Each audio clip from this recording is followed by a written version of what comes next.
বিএনপির শাসনে জনজীবন বিপর্যস্ত।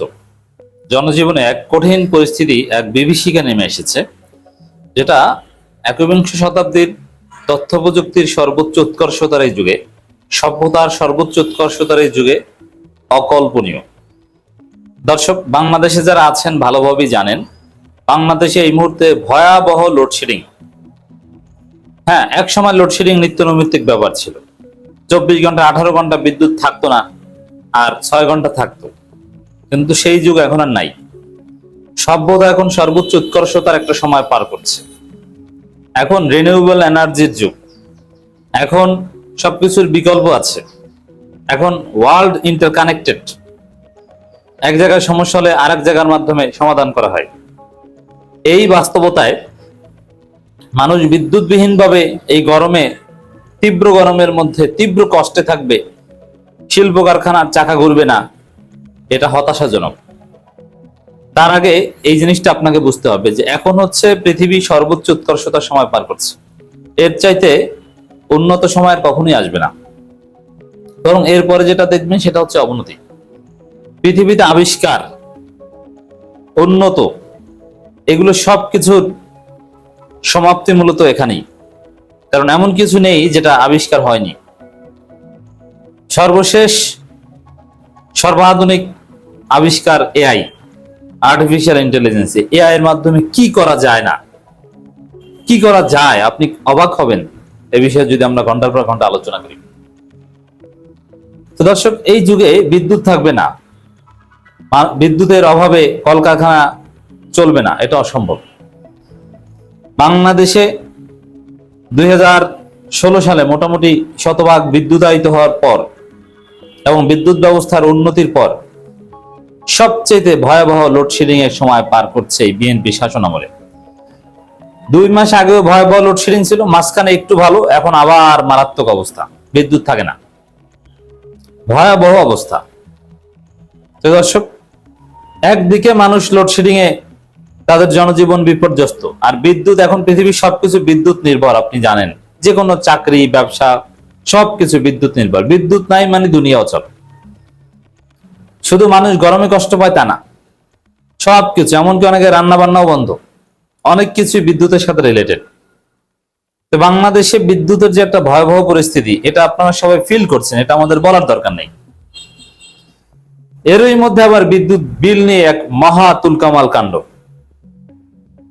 ভুতুরে বিদ্যুৎ বিল, যার বিল উঠতো 900 টাকা, তার এখন 3800 টাকা, 2 গুণ 3 গুণ। পুরো বাংলাদেশে সবার, এমন না যে 2-1 জনের ক্ষেত্রে একটা টেকনিক্যাল মিস্টেক হয়েছে, না, এটা উদ্দেশ্যমূলকভাবে পরিকল্পিত।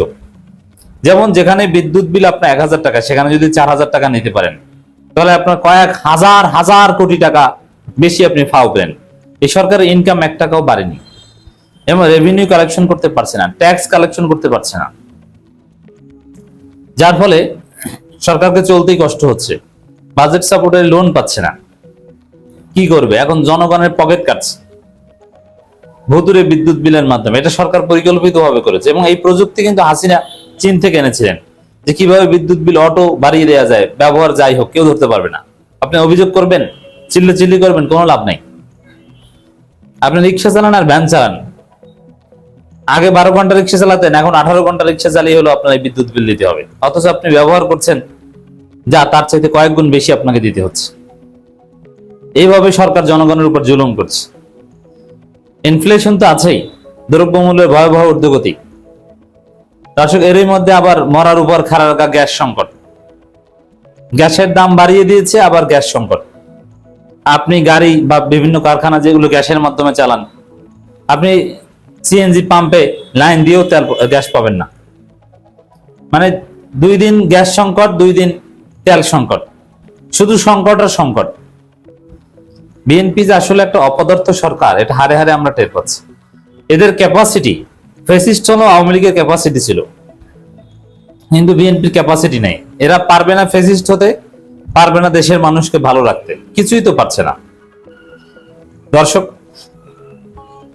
বেনজির আহমেদকে নাকি বাংলাদেশে ধরে আনবে, অথচ বেনজির আহমেদ জামিনে মুক্তি পেয়ে যায়। তাহলে বুঝেন যে এই সরকারের চাপাবাজি, এই সরকারের যোগ্যতা কোন লেভেলের। বেনজির মুক্তি পায়, জামিন হয়েছে এই 27 তারিখ গত মাসের, আর 30 তারিখ সরকারের স্বরাষ্ট্রমন্ত্রী চাপা মারে যে তাকে দেশে ফিরিয়ে আনার প্রক্রিয়া চলছে। এর মানে জানেই না।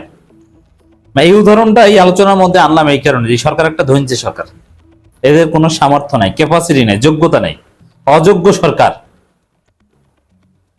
দর্শক, ঠিক আছে, আপনার অযোগ্যতায় বেনজিরা যদি পার পায় এটা আপনাদের ব্যাপার, কারণ বেনজিরের কেশিয়ারকে তো আপনারাই, কেশিয়ার জসিমকে এমপি বানিয়েছেন, এটা ভিন্ন আলোচনা। কিন্তু জনগণের নাবিশ্বাস উঠে যাবে, জনগণ বিদ্যুতের কষ্টে জনগণের সাফোকেটিং একটা অবস্থা তৈরি হবে, এটা তো হতে পারে না। গ্যাস সংকটের কারণে নাবিশ্বাস, এটা তো হতে পারে না। এই জন্যে এই জনগুরুত্বপূর্ণ এই লোডশেডিং বা এগুলোর প্রতিবাদে জামাত, এনসিপি সহ বিরোধী দলের রাজপথের কর্মসূচি জরুরি। জামাত প্রতিবাদ জানিয়েছে, কিন্তু রাজপথে বিক্ষোভ মিছিল দেন, জনগণকে সম্পৃক্ত করেন এবং সরকারকে বার্তা দিয়ে দেন। এগুলো ঠিক না করতে পারলে কিন্তু খবর আছে। বিদ্যুৎ কারখানাগুলো তো আমাদের হাতের কাছে, ঠিকভাবে বিদ্যুৎ দাও, গ্যাস দাও, নইলে ক্ষমতা ছেড়ে দাও। কারণ মানুষের মৌলিক চাহিদা পূরণ না করে এই যুগে থাকা যায় না। বিদ্যুৎ, গ্যাস এগুলো মৌলিক চাহিদা, এগুলো ছাড়া মানুষের পেটে ভাত যায় না। তো দর্শক, এই জন্য জরুরি কর্মসূচি দিতে হবে, জনগণকে সম্পৃক্ত করতে হবে, সরকারকে চাপে রাখতে হবে। এগুলো সরকারের নিজেদের ব্যর্থতার ফলে সৃষ্ট, এটা কোনো বৈশ্বিক সংকট। এখন কি যুদ্ধ ওইভাবে চলছে না? তাহলে কেন এইসব বিদ্যুৎ সংকট, গ্যাস সংকট? কারণ আদানি থেকে 3 গুণ বেশি দামে বিদ্যুৎ কেনে। বিদ্যুৎ খাতের লুটেরারা আগের মতোই আছে, অলিগাররা আগের মতোই আছে, সমস্ত দুর্নীতির অ্যাপারেটাস আগের মতোই আছে। তো এখানে তো এই অবস্থা হবেই। সরকারের দুর্নীতিবাজ মন্ত্রী, এমপিরাই এই অবস্থার জন্য দেয়। দেশে দ্রব্যমূল্য ঊর্ধ্বগতির মধ্যে তরলীকৃত পেট্রোলিয়াম গ্যাসের দাম বৃদ্ধি করার গভীর উদ্বেগ প্রকাশ। দাম বৃদ্ধি, কিন্তু বিদ্যুতের লোডশেডিং এর বিরুদ্ধে তো জামাতের কোনো বিবৃতি দেখলাম না। হারিকেন নিয়ে মিছিল দেন বাংলাদেশ জামাত ইসলামীর সেক্রেটারি জেনারেল সাবেক এমপি মিয়া গোলাম পরোয়ার।